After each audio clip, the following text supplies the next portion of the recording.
오늘 말씀의 제목은 율법을 주신 이유, 또 계명을 주신 이유라는 제목으로 함께 말씀을 나누도록 하겠습니다.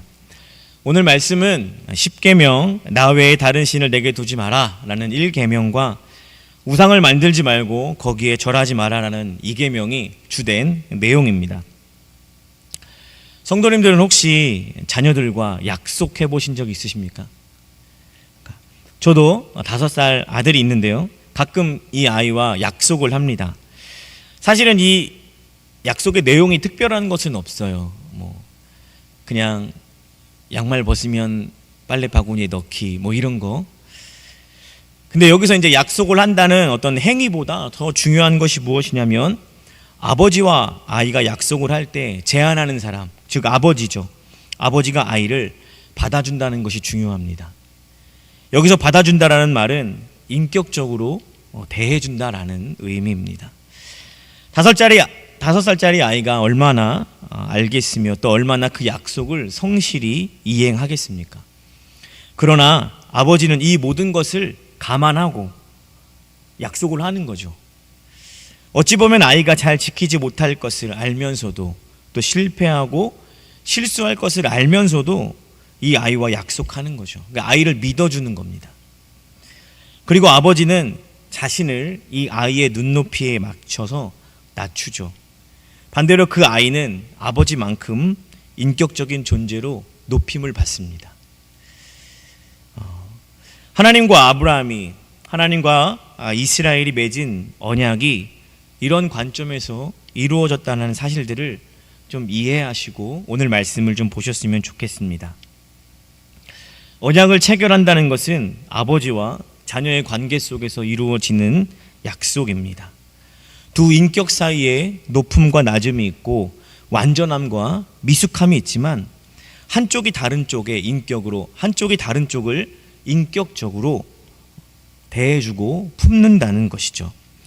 구약 성경에서 또 구약을 이루는 핵심적인 내용이 바로 언약입니다. 창세기에서 아브라함의 언약이 있었고요, 또 시내산 언약과 또 모압 평지에서 맺은 언약과 다윗 언약과 또 예레미야에 가면 새 언약이 있습니다. 이렇게 성경은 중요한 순간마다 등장하는 것이 언약입니다.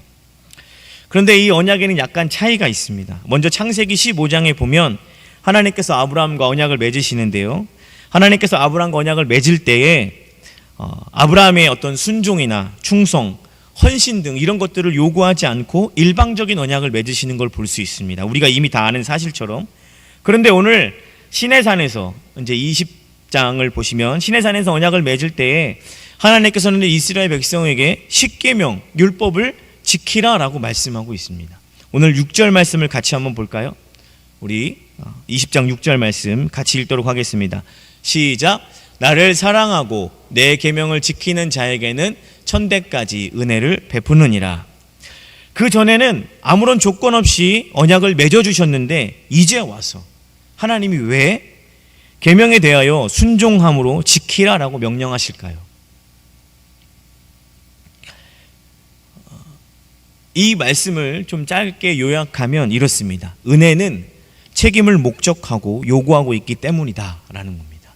여기서 책임은 순종과 충성과 사랑과 헌신과 같은 기독교 신앙의 중요한 가치들입니다. 단 여기서 우리가 책임을 진다고 순종하고 충성한다는 어떤 행위로 구원의 플러스가 될 수는 없습니다. 그러나 은혜는 책임을 목적합니다. 이 책임을 목적한다는 말이 어떤 것이냐면, 이스라엘을 하나님께서 가나안 땅으로 인도해 가고 계십니다. 그죠? 반석에서 물을 내시고요, 만나와 메추라기를 내리시고 구름 기둥과 불 기둥으로 그들을 인도하고 계십니다. 하나님 이스라엘이 가나안 땅에 들어가기 전까지 모든 것들을 해결해 주고 계시죠. 그죠? 네. 그런데 가나안 땅에 들어가기 바로 직전 가데스 바네아에서 이런 일이 있었습니다. 40일 동안 정탐한 정탐꾼의 보고를 받고 이스라엘 백성이 다시 애굽으로 돌아가려 해요. 새로운 지도자를 세워서 우리가 다시 애굽으로 돌아가자라고 합니다. 하나님 어떻게 하시죠? 그들을 애굽 땅으로 보내나요? 그렇게 하지 않습니다. 보내지지도 않고 또 그렇다고 가나안 땅에 그들을 강제로 밀어 넣으시지도 않았습니다. 충분히 그렇게 하실 수도 있는 분임에도 불구하고 하나님 화를 내시긴 하지만 그렇게 강제적으로 그들을 가나안 땅으로 보내지 않죠. 40년 동안 광야로 인도하십니다. 하실 수 있음에도 왜 하나님은 강제적으로 하시지 않으셨을까요? 첫 번째로 그들을 인격적으로 대하고 계시기 때문에 자신의 선택에 대한 그 책임을 묻고 있는 겁니다. 이들은 이미 출애굽이라는 구원과 은혜를 경험한 자들이에요. 그 은혜와 구원을 경험한 자들이 가나안 땅에 들어가는 문제에 있어서는 하나님께서 그 선택에 대한 책임을 묻고 있다는 사실입니다. 하나님께서는 이스라엘이 가나안 땅에 들어가는 것 자체가 목적이 아닙니다. 지리적으로 그 땅에 도착하는 게 하나님의 목적이 아니에요. 가나안 땅에 들어가서 자유인으로서 어떤 강요가 아니라 자의로, 기쁨으로, 감사함으로 하나님을 섬기는, 하나님을 예배하는 자이기를 하나님 원하고 계시죠. 종은 자의로 무언가를 결정할 수 없는 존재입니다. 그러나 은혜로 자유인이 된 이스라엘은 자신의 선택으로 하나님께 영광을 돌리는 기쁨과 감사가 무엇인지 하나님께서 이스라엘을 지금 가르치시기를 원하고 이런 삶이 얼마나 복된 삶인지를 깨닫게 하시기 위해서 하나님 이들에게 책임이라는 것을 묻고 있는 거죠. 결국 아브라함에게 없었던 법을 주시며 지킬 것을 강조하신 이유가 무엇이냐? 은혜 받은 백성에게 그의 삶에서 책임을, 순종을, 충성을, 사랑을 목적하고 요구하고 있기 때문입니다. 오늘 십계명 나 외에 다른 신을 섬기지 말라라는 말씀을 대표로 10가지의 계명을 주셨습니다. 이 십계명의 전체적인 의미가 무엇이냐면 많은 학자들마다 해석하는 그 의미가 다르지만 나는 너의 하나님이다 라는 거죠. 너희가 가나안에 들어가서 쓸 것과 먹을 것 모든 것을 내가 책임질 것이니 다른 신들을 찾지 말고 도적질하거나 살인하지 말고 거짓말로 이웃의 것을 탐낼 필요가 없다.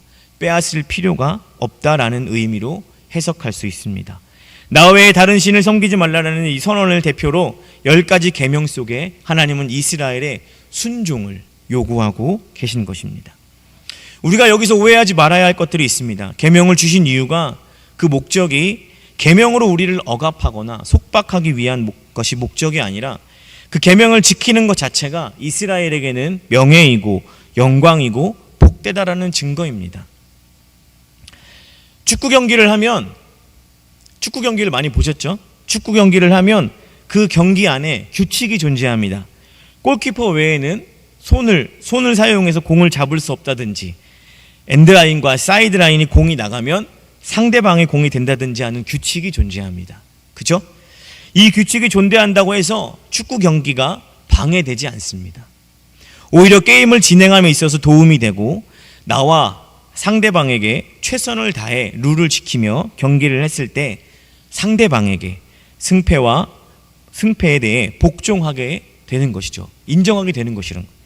그래서 룰을 잘 지킨 경기는 승패를 떠나 승자와 패자 모두에게 명예가 되고 영광스러운 것입니다. 제가 무슨 말씀을 드리는지 아실 것입니다. 앞서서도 강조했지만 이스라엘이 법을 주신 것도 또 그 지킬 수 있는 신분이라는 것이 오늘 이미 이들에게 이 법을 주신 백성들에게 복됨이고 영광이라는 사실입니다. 결국 하나님께서는 억압이 아니라 이스라엘이 복되고 명예로운 삶을 위해 오늘 십계명을 주고 계신 것입니다. 오늘 2절과 3절을 말씀을 잠깐 읽어보도록 하겠습니다. 오늘 2, 3절을 같이 한번 읽어볼까요? 시작. 나는 너를 애굽 땅 종되었던 집에서 인도하여 낸 내 하나님 여호와라. 너는 나 외에 다른 신을 내게 두지 말라. 종되었던 애굽에서 구원해 주신 하나님과 나 외에 다른 신을 두지 말라라는 하나님의 이 의미를 연결시켜 보면 출애굽이라는 죄와 사망과 억압에서 구원을 베푼다 여호와 하나님만이 진정한 자유와 진리와 생명과 복을 줄 수 있는 유일한 신이다 라고 말하는 겁니다. 2절과 3절의 내용을 같이 종합해서 해석해 보면 이런 거죠. 죄와 사망에 있었던 너희를 구원한 진정한 하나님, 자유와 생명과 복을 줄 수 있는 유일한 신이 나다. 그러기에 다른 헛된 것과 나를 묶지 마라 라고 말씀하는 거예요. 우리 4절과 5절을 한 번 더 같이 한번 읽어보도록 하겠습니다. 오늘 말씀 4절과 5절인데요. 시작. 너를 위하여 새긴 우상을 만들지 말고 또 위로 하늘에 있는 것이나 아래로 땅에 있는 것이나 땅 아래 물속에 있는 것의 어떤 형상도 만들지 말며 그들에게 절하지 말며 그들을 섬기지 말라. 나 내 하나님 여호와는 질투하는 하나님인즉 나를 미워하는 자의 죄를 갚되 아버지로부터 아들에게로 3, 4대까지 이르게 하거니와. 그 두 번째 계명에 하나님께서는 이 4절과 5절을 통해 10계명이 더욱더 확장되는 것을 볼 수 있습니다. 우리는 이 말씀을 쉽게 피상적으로 생각해서 초월자이신 하나님을 유한한 물질로 제한하지 마라 라고 그렇게만 해석을 합니다. 물론 이 내용이 분명히 가르치는 바는 그런 부분이 있습니다. 그러나 그것보다 더 중요한 것을 하나님은 어떤 개념으로 어떤 힘이 아니다라는 거죠.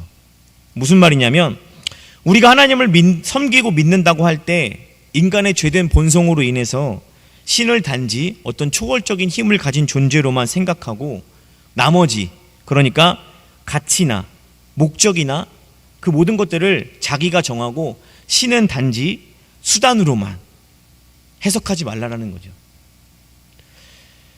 이렇게 해석하는 것은 하나님을 기계적이고 인격적이지 않은 분으로 이해하고 해석하는 방법입니다. 우리는 자꾸 하나님을 목적도 내가 세우고요, 가치도 내가 세우고 모든 방향성도 내가 세우고 하나님을 이용해서 나의 목적과 가치와 모든 것들을 이용하려는 수단으로 그런 우를 자주 범합니다. 방법도 내가 정하고 목적도 내가 정하고 내가 생각하는 것을, 내가 생각해서 좋은 것을 하나님께 드림으로, 바침으로 내 목적을 이루려는 수단으로 하나님을 조종하고 이용하려 한다는 것이죠. 그러니까 모든 것을 내가 정하고 하나님의 초월적인 힘만 요구하고 있다라는 겁니다. 하나님 그렇게 하지 말라라는 거죠. 결국 욕심이 이끄는 대로 정한 목표와 내가 소원하는 죄성들의 가치를 얻기 위해 우리는 신을 만들고 있는 것입니다. 사실은 우리가 신을 만든 것이 아니라 신이 우리를 만든 것이죠. 우리가 만든 신이 아니라 우리의 필요를 채우기 위한 수단이고 도구일 뿐이죠. 신이 아닙니다. 잘 생각해 보십시오. 나를 만든 신은 나의 필요를 누구보다 잘 알기에 나에게 필요한 것은 신이 정합니다. 그죠? 말씀을 한번 찾아볼까요? 로마서 5장 8절 말씀, 우리가 다 외우는 말씀인데요. 로마서 5장 8절 말씀입니다.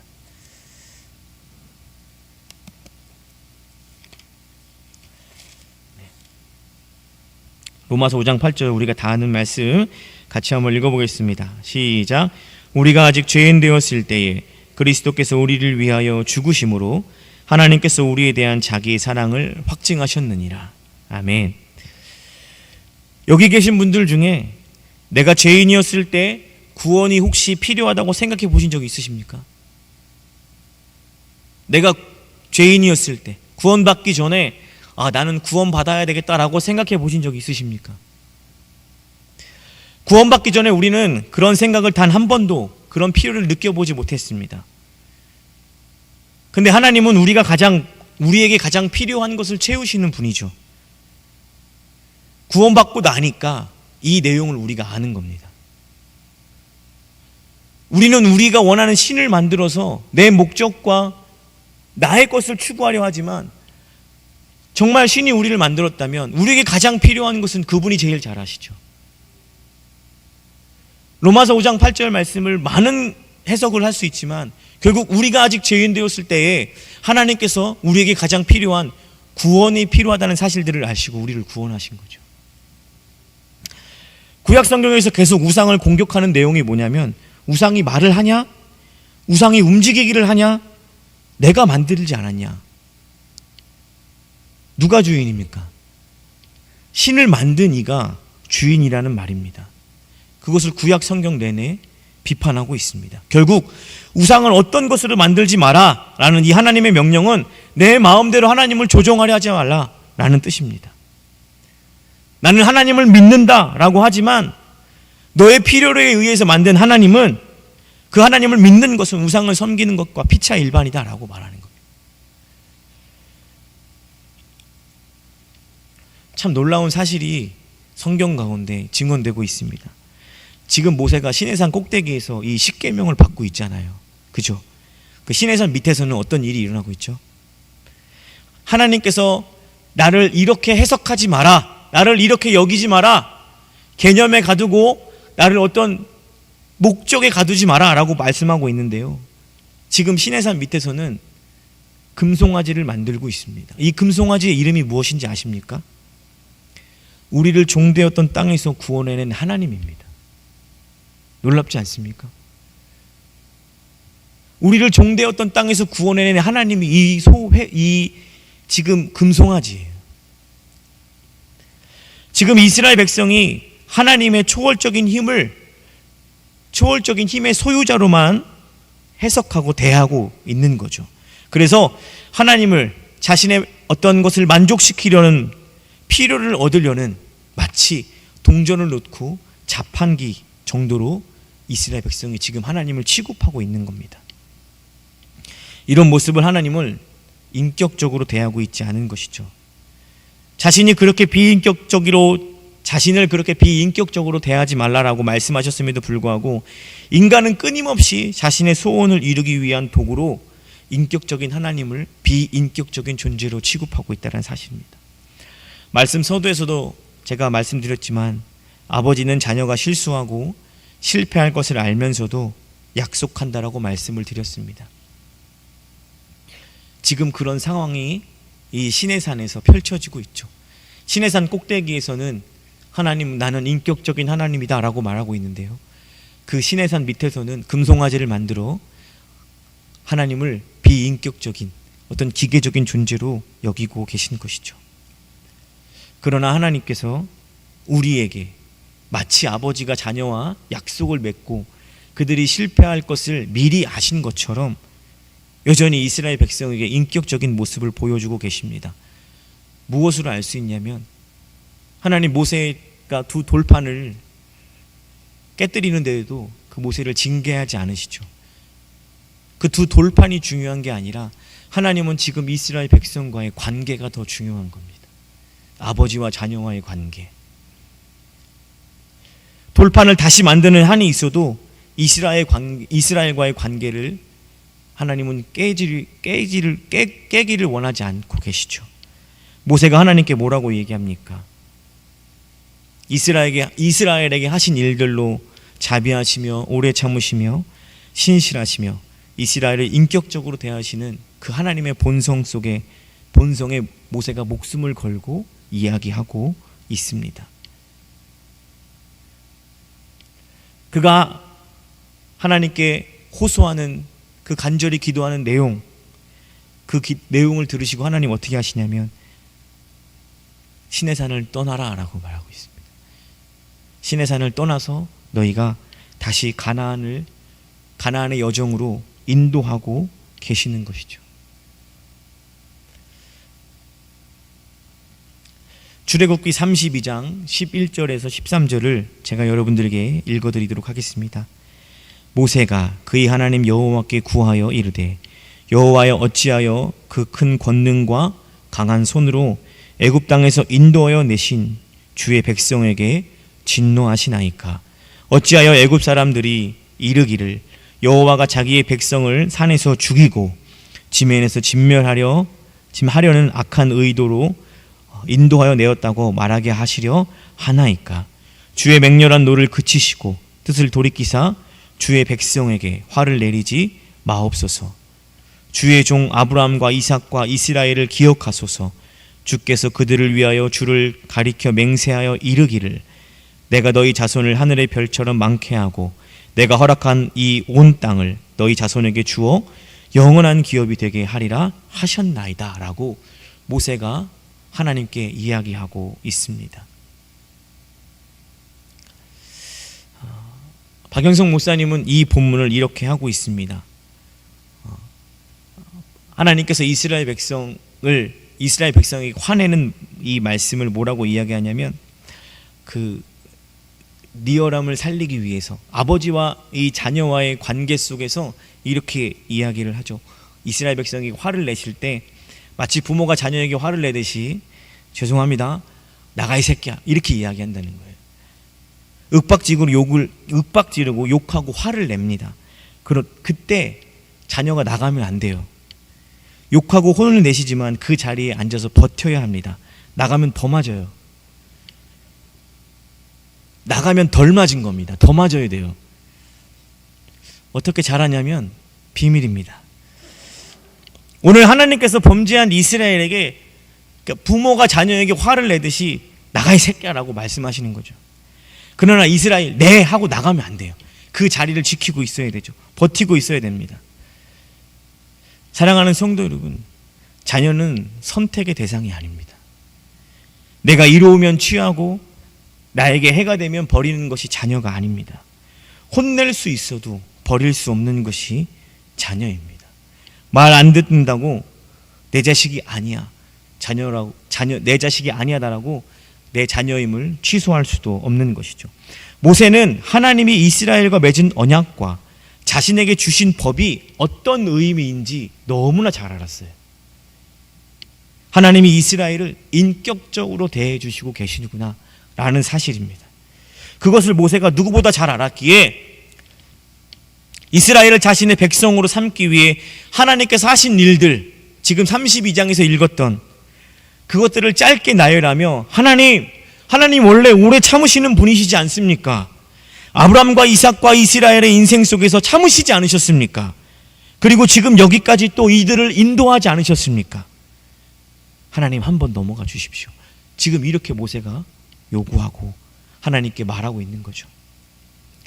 하나님 어떻게 하시냐면 32장을 지나서 시내산에서 떠나라고 말씀하시고요, 그들을 홍해로 인도하셔서 빠뜨려 죽이시지 않습니다.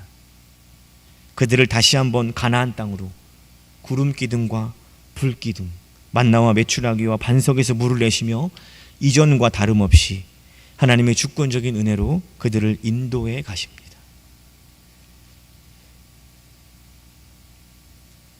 오늘 말씀이 우리의 삶에 어떻게 적용될까요? 말씀을 묵상하면서 과연 여기서 하나님께서 우리에게 무엇을 말씀하고 싶을까라는 많은 고민이 있었습니다. 설교는 이미 다 썼지만 이 마무리를 수도 없이 고치면서 내가 원하는 하나님을 만들지 말자, 이 10계명, 1계명과 2계명이 내가 원하는 하나님을 만들지 말자가 과연 정말 끝일까? 더 중요한 것은 우리와 언약을 맺으시고 율법을 십자가로 다 이루신, 우리를 동일하게 인격적으로 대해 주시고 계시다라는 이 사실, 이 의미가 너무나 크게 다가왔습니다. 이 말은 하나님께서 이미 우리가 실수하고 실패할 것을 아심에도 불구하고 아들 삼아 주시고 백성 삼아 주셨다는 의미로 확장시켜서 이야기할 수 있습니다. 실패해서 매일 나는 왜 이렇게밖에 못하나? 나는 왜 이렇게밖에 못 사나? 라고 말할 수 있습니다. 저도 그랬고요. 그런데 오늘 우리는 여기서 멈추면 안 됩니다. 하나님은 그거 알고 우리를 부르셨습니다. 왜 삶 속에서 뭐가 겁납니까? 알고 부르시면 취소될 염려도 없고요, 끊어질 일도 없을 겁니다. 그렇다고 우리가 막 살아도 된다라는 의미는 아닌 줄 아시죠? 실패해도 알고 계시니까 다시 일어나 우리 책임 있는 삶을 살면 되지 않겠습니까? 우리가 이 언약을 온전히 지키지 못할 것을 암에도 불구하고 우리가 죄인이었을 때 우리를 자신의 아들로 구원시켜 주셨다면, 하나님께서 정말 우리에게 원하시는 것이 내가 이 율법을 지키지 못해서 좌절하고 낭망했고 빌빌거리고 있는 것이 아니라 내가 다 안다, 그럼에도 불구하고 그 자리에서 다시 일어나서 내일을 살아라, 이것을 우리에게 요구하고 계신 거 아닐까요? 실패했다고 주저앉아 계시지 마시기 바랍니다.